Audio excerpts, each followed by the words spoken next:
Hey travelers, Mag and I here on day 172 of our trip around the United States. This morning we're getting things started off in Tupelo, Mississippi. Now today's route calls for us to take 300 miles as we head a little bit south of Tupelo and then begin our way west toward the edge of the state where we'd be ending the day in Greenville. And we will get to some of those miles today, but not many of them. Aichan and I have been operating a day ahead of schedule since we dropped Skeletor 10 off to head back to Florida. And normally, while I like to keep those extra days in my pocket for emergency purposes, it's of little value to us right now. So we're gonna go ahead and use it today. We're gonna start the day off right here in the Veterans Memorial Park. And this is one of the best Veterans Memorial Parks that I've been to. Everywhere you look in this park are displays for our veterans from the Vietnam War to current wars and everything in between. There's flags flying all the way from the entranceway throughout the park, and this place will get your patriotic spirit right up on top there. From here, we're gonna go visit Elvis Presley's birthplace.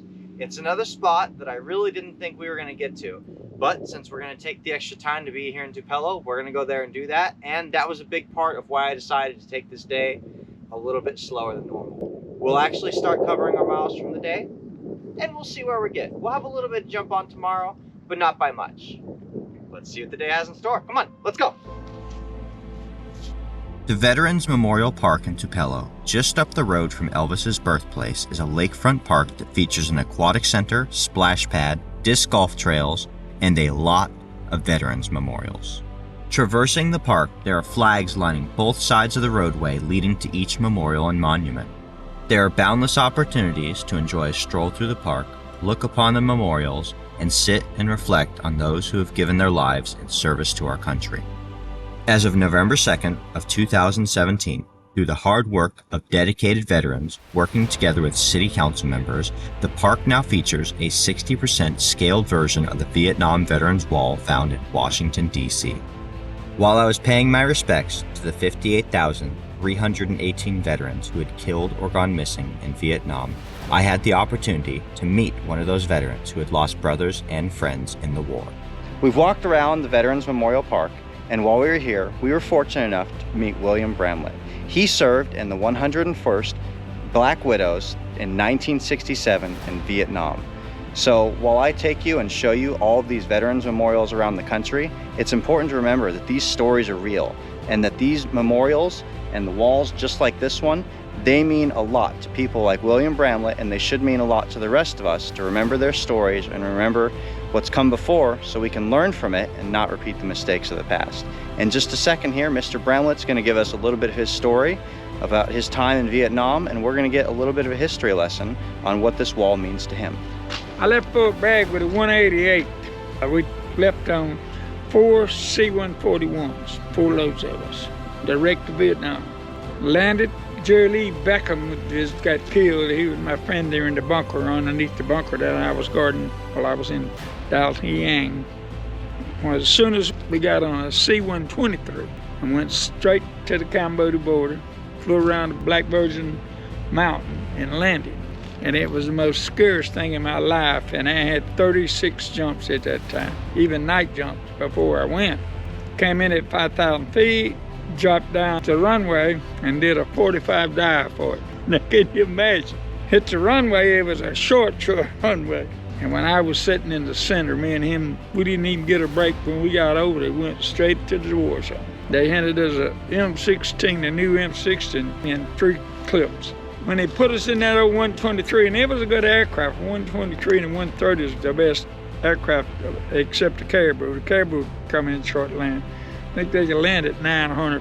When they hit the runway 900 feet, they could stop. They stop. The door gunner doctor is Lyle Parker. I had 3 doctors. Snodgrass was one of them. Mr. William Atlee was my second, and that's the kind of hot zone we was in. They were leaving. Lyle Parker come in from California. They had 38s. Half the crews had 38s, and the other had M16s. And he bought a chopper one day, and it got shot down. The people had to go out there and get him. I wasn't there when in that area, but I belonged to the company when he got shot down. When we had another outstanding man just passed away from Pontotoc. His name was Dr. McHullison, and he flew helicopters in Vietnam. He landed on it, run out of fuel, landed on the tugboat, and it moving up the river. I mean, it moving, but he got a little order from the people, got his hand slapped because it was their little tugboat pulling diesel up through their fuel. If he'd have miscalculated, everybody'd been history. So there's a bunch of heroes around here. And that's just one of the 2.5 million untold stories from those who served in the war in Vietnam. Upon departing the park, we headed just down the road to get the story of another veteran who had served the United States, Elvis Aaron Presley. Elvis was born on January 8th of 1935 to Vernon and Gladys Presley. He was born in a 2-room house built by his father, grandfather, and uncle. He grew up in Tupelo surrounded by his extended family, including his grandparents, aunts, uncles, and cousins. Right outside the house where he was born, you can find a statue of Elvis, age 13, walking to the Tupelo Overlook where he would sit and play his guitar and dream of a better life. On his right, you will find the chapel, symbolizing the strong spiritual values he learned in Tupelo, in direct contrast to the museum you will find on his left, which symbolizes the challenges of materialism he would eventually face in Memphis. As you steadily make your way through the park, you will pass through a picnic pavilion and the Reflections Memorial. At the pond, fans are invited to pause for moments of quiet rest amid the beauty of nature. This peaceful garden offers a time to reflect, not just on Elvis's boyhood, but perhaps on the first 13 years of one's own life as well. The sign here encourages visitors to think about early influences that have shaped their own lives, including families, communities, and special individuals. Heading up to the top of the hill, overlooking the museum, you can visit the Becoming Monument. This is a pair of 2 statues displayed as one, showing the transformation of Elvis turning from a young boy into a legend. We stayed in Tupelo until the early afternoon hours, finally making our way north out of the city to start a drive along the Natchez Trace Parkway, a 444-mile recreational road with a scenic drive through 3 states. This is where our geocaching for the day began in earnest, starting with an offset mystery cache focused on the graves of 13 unknown Confederate soldiers. Their simple grave markers face backwards toward Natchez Trace so travelers might read and remember. Now that we have some coordinates to work with, it is well past time to begin stamping our names onto some logbooks for the day. And while we may not have an abundance of geocaches to find today, given our late start, they are pretty much all good finds. I mean, really, has anybody in this game ever burned out on finding birdhouse geocaches? I, for one, don't think I ever could. Even though some of the other ones we found were pretty deep into the woods, we did not let their hiding places stump us.